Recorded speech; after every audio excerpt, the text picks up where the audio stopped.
public park, you have to let kids in. So what happened is the city and these two guys got in a really big fight.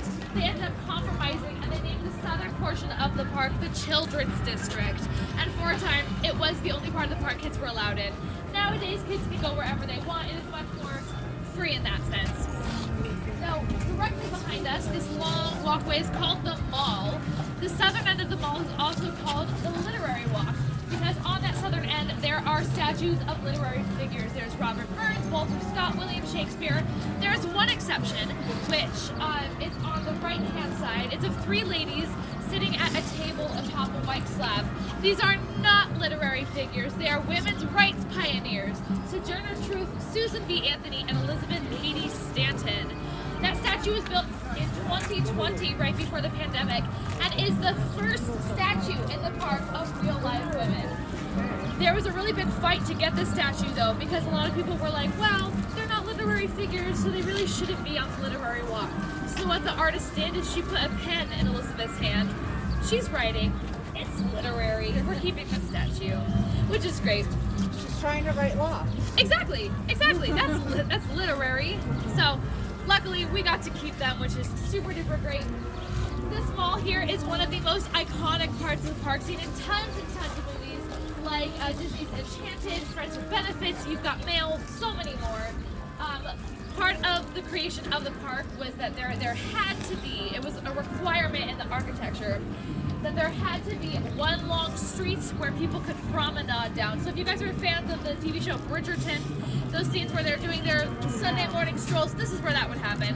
What would happen is if you were super rich, your horse and carriage would drop you off at the southern end, you would then walk this way, and then your horse and carriage would pick you back up here, and you'd go about your day doing whatever it is you're doing. Nowadays, during the time, it's also illegal to walk in the opposite direction. If you're caught walking southbound, hefty fine for you. No. But not anymore. Now you can walk in whichever direction you want. If you're poor like me, you too can walk on the street. Yay! So it's great. It's really, really beautiful. Where this band is playing over here, this is called the Band Shell. It is one of the amphitheaters in the park. Back in the day, it was used for Saturday and Sunday morning concerts every week. It's not used for that anymore just because it is small and there are up to 20,000 people in the park at any given moment. But like you see here, there are occasionally events that still happen over here. This is also where John Lennon's eulogy was read, which is a cute little fun fact. Now, if you direct your attention back to this area over here, we are at Bethesda Terrace. Bethesda, this is meant to be the centerpiece of the park. Now, while it is not the centerpiece height-wise, it is the centerpiece width-wise. So there's some information for you. The fountain in the center is so beautiful, the Angel of Bethesda. She is the angel of the waters, and it is meant to celebrate indoor plumbing and clean water in New York. So we see the angel, she has her right hand out to bless the waters. In her left hand, she's holding some lilies, and below her are 4 cherubs. This fountain is super cool, built in 1872 by a woman named Emma Stebbins. She is the first woman in New York to have her her sculpture artwork on public display, which is super duper cool. She also figured out a really great way to use piping to feed the water through that will never detract from the city's drinking water. It is just self-sufficient, which is great. If you go down the stairs over here, that's where you'll be at the bottom of the terrace. It is nicknamed Navy Terrace in honor of the people of New York who served in the World Wars. It is really beautiful.